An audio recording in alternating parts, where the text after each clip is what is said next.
धरने में क्यों आए, क्योंकि बौद्ध विहार ये हमारी विरासत है और ये कब तक चलेगा तो ये भी हम नहीं बोल सकते, लेकिन हमारा विहार हमारे ताबे में जब तक हम लेते नहीं तब तक ये हमारा आंदोलन जारी रहेगा। मस्जिद में मौलाओं का अधिकार होता है, चर्च में क्रिश्चियन का होता है, सिख में गुरुद्वारा में सिखों का होता है और हिंदू के मंदिर में हिंदुओं का होता है। उस तरह से बौद्धों के बौद्ध विहार में बौद्धों का ही होना चाहिए, न कि गैर बौद्धों का अधिकार होना चाहिए। महाबोधि महावार एक ऐसा अनोखा उदाहरण है जिसके अंदर बौद्धों के साथ साथ है पंडित और हिंदुओं को भी शामिल किया गया और वो भी उनको मेजोरिटी में। जब किसी को मेजोरिटी में शामिल किया जाता है तो निर्णय की क्षमता तो उनके पास ही है, तो उस वजह से जो बौद्धों की जो विरासत है वो असुरक्षित हो गई है। और वहाँ पे एमसी के वहाँ जो पदाधिकारी सालों से जमे हुए हैं वो लोग है छेड़छाड़ कर रहे हैं। और ये कोई व्यक्ति चेहरा नहीं होता है, उसके पीछे पूरी एक संस्कृति एक चेहरा होती है।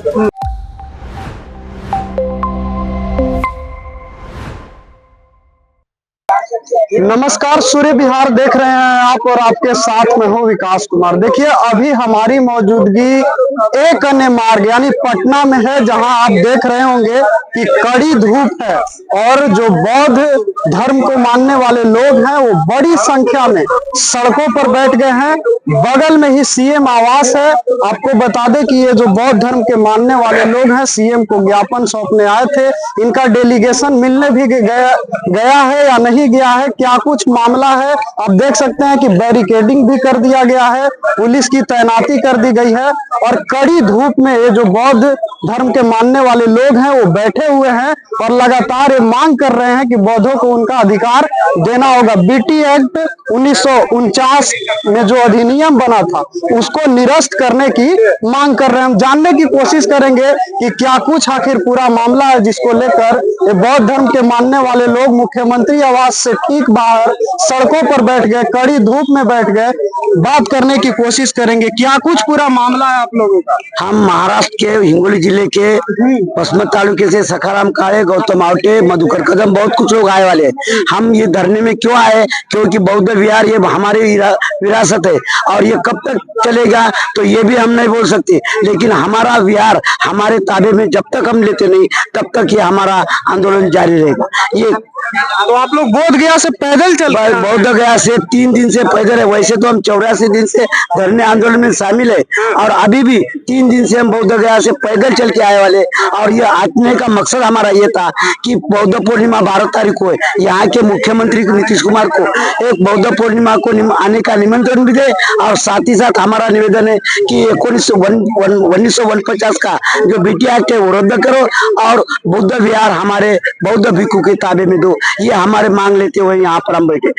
तो सीएम से मिलने की आप लोगों ने कोशिश की, क्या हुआ? क्या उन्होंने बोल रहे हाउ बोले हमारे 5-6 लोग अंदर गए वाले, हाँ अंदर गए वाले। अब वो क्या बोलते जब तक हम नहीं कुछ बोल सकते, बाद में बोलेंगे क्या बोले। हमारे मुखिया जो जिसके नेतृत्व में आकाश लामा जो ये उनके नेतृत्व में हमारा आंदोलन चालू 84 दिन से और 3 दिन से हम पैदल यहाँ तक आए। अब उन अंदर गए बुलाए साहब ने, अब क्या उनकी क्या बात होती है। तो क्या लगता है, भरोसा है कि सरकार आपकी मांग पूरा कर देगी? क्योंकि मुख्यमंत्री नीतीश कुमार लगातार बौद्ध धर्म के लोगों से मिलते रहे। खाली मिलते हमारे नरेंद्र मोदी भी भारत के देश के जापान में जाते तो बोलते हम बुद्ध के धरती से आए वाले और देते राम की मूर्ति। ऐसे हमारे ये डुप्लीकेट है सब। हाँ ये कथनी करनी में असमान बहुत असमानता है, नहीं कथनी करने में बहुत अंतर है, बहुत अंतर है। हमारी मांग इतनी है कि हम बौद्ध धर्म के बुद्ध भिक्षु शांति पूर्वक यहाँ आए, हमारा धरना आंदोलन जारी रहेगा। हम मांग क्या कर रहे हैं, खाली 2 मांग है हमारे, बुद्ध विहार हमारे ताबे में दो और 1949 का कायदा एक्ट बीटी एक्ट रद्द करो। यही हमारी सादी मांग है और ये संविधान से कानून से संवैधानिक मांग है हमारी, गैर वाजबी नहीं। हम क्या बोल रहे नहीं किसी मंदिर के जाके हमको ताबा दो, हमारा बुद्ध विहार है हमको दे दो, ये हमारी विरासत है। ठीक है, और भी लोगों से समझने की कोशिश करते हैं, क्या कहेंगे? धूप में बैठ गए,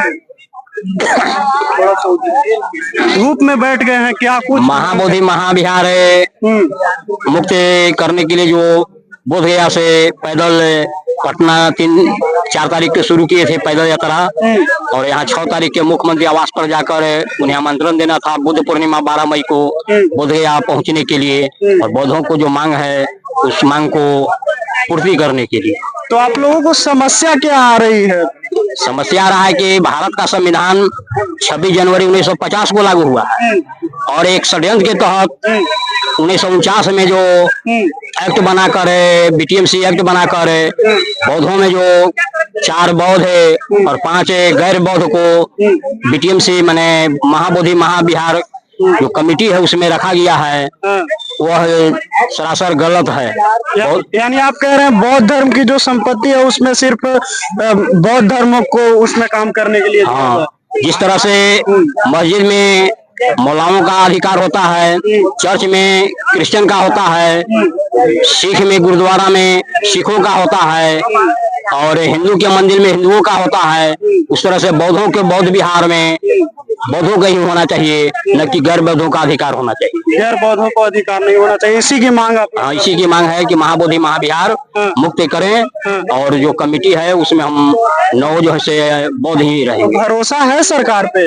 भरोसा तो है, इसलिए कि वो कानून जो बना कर माने बिहार के जो मुख्यमंत्री हैं वही जो है पदेन 3 साल पर जो है चेंज करते रहते हैं, कमेटी में सदस्य को बहाल करते हैं, तो उन्हीं को माने रद्द करना है, और कमेटी हमारा बनेगा बौद्धों के हक में।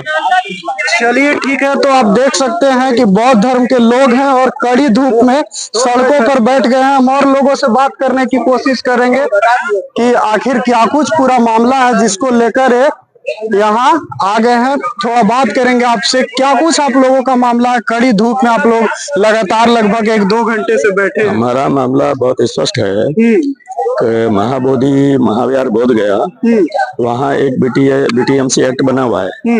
वो एक्ट 1949 से जुलाई में बना था, और आगे आ जाइए। हाँ। और उस एक्ट के अनुसार 9 सदस्य कमेटी में रखे गए हैं, जिसमें 5 हिंदू सदस्य होंगे और 4 बौद्ध सदस्य होंगे। इसकी जो शुरुआत हुई है, यद्यपि ऐतिहासिक रूप से, पुरातत्व के विषय से, वैज्ञानिक रूप से और साहित्य के हिसाब से यह स्थापित है कि ये स्थान बौद्धों का है और सम्राट अशोक ने बनवाया था। कनिंग ने उसकी खुदाई की थी और इतिहास में इसका बहुत सारे संदर्भ बड़े पड़े हैं। तो ये निश्चित है कि ये जो स्थान है ये बौद्धों का है। तो हमारी ये मांग है कि ये जो बौद्धों का जो पवित्र तीर्थ स्थल है वो बौद्धों को सौंप देना चाहिए, क्योंकि हमारे लिए यही मक्का मदीना है, यही हमारे लिए है कि वेटिकन सिटी है। तो जिस तरह से हिंदू मंदिरों में हिंदू पुजारी काम करते हैं, वो अपनी पूजा अर्चना अपना अनुष्ठान करते हैं, मुसलमान अपनी दरगाह में है, मस्जिदों में है, अपना उपासना करते हैं, ईसाई लोग चर्च में अपना काम करते हैं, जो भी अनुष्ठान है उनकी अपनी दम विधि की प्रक्रिया वो वहाँ पूरी करते हैं, सिख लोग गुरुद्वारा में अपना करते हैं। तो वो सारा संचालन वहाँ उसी धर्म से करते हैं, वहाँ कोई गैर धर्म के लोग काम नहीं करते हैं। लेकिन दुनिया में, पूरी दुनिया में, ये भारत ही नहीं है, दुनिया में ये एक महाबोधि महाविहार एक ऐसा अनोखा उदाहरण है जिसके अंदर बौद्धों के साथ साथ है कि पंडित और हिंदुओं को भी शामिल किया गया, और वो भी उनको मेजोरिटी में। जब किसी को मेजोरिटी में शामिल किया जाता है तो निर्णय की क्षमता तो उनके पास ही है। तो उस वजह से जो बौद्धों की जो विरासत है वो असुरक्षित हो गई है। और वहाँ पे असुरक्षित कैसे हो गई है? समस्या कहाँ आ रही है? हाँ, ये समस्या असुरक्षित इस मायने में हो गई है कि बौद्धों की संस्कृति को खुर्द-बुर्द किया जा रहा है, वहाँ की मूर्तियों को छेड़छाड़ की जा रही है। वहाँ पे जो कौन छेड़छाड़ कर रहा है? बड़ा जो BTMC के जो वहाँ जो पदाधिकारी सालों से जमे हुए हैं वो लोग है छेड़छाड़ कर रहे हैं। और ये कोई व्यक्ति चेहरा नहीं होता है, उसके पीछे पूरी एक संस्कृति, एक चेहरा होती है। तो वहाँ पे शिव की मूर्ति बैठा देना, राम की मूर्ति बैठा देना, और जो बुद्ध की मूर्तियों को पांडव घोषित कर देना। अब ये कोई, आप मुझसे पूछे क्या नाम है, तो ये तो मुझे तो पता नहीं है अभी नाम क्या है, लेकिन है कि वहाँ ऐसा हुआ है।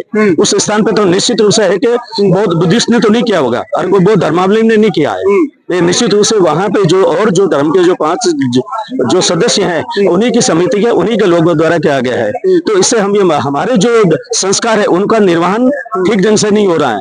तो बौद्धों की जो विरासत है, जो यूनेस्को स्तर पे भी वो है, विश्व स्तर पे हेरिटेज घोषित किया गया है। तो हम ये चाहते हैं कि 1949 एक्ट जो बिहार सरकार ने बनाया उस एक्ट को निरस्त करें, और इसका पूरा जो संचालन है बौद्ध समुदाय को सुपुर्द करें, और बौद्ध समुदाय आप लोग इतना मांग कर रहे हैं, एक अंतिम सवाल और पूछेंगे बताएंगे कि अगर मान लीजिए मांग नहीं माना जाता है, जो आप लोग कह रहे हैं कि निरस्त करो, तो फिर आगे आप लोग क्या करेंगे? अगला रुख क्या? संघर्ष ही रास्ता है। 134 साल से ये समस्या चली आ रही है। अभी आज से 25 साल पहले भी ये आंदोलन हुआ था, तब सरकार ने छोटी सी जो रियायत दे करके और बौद्धों को खुश कर दिया।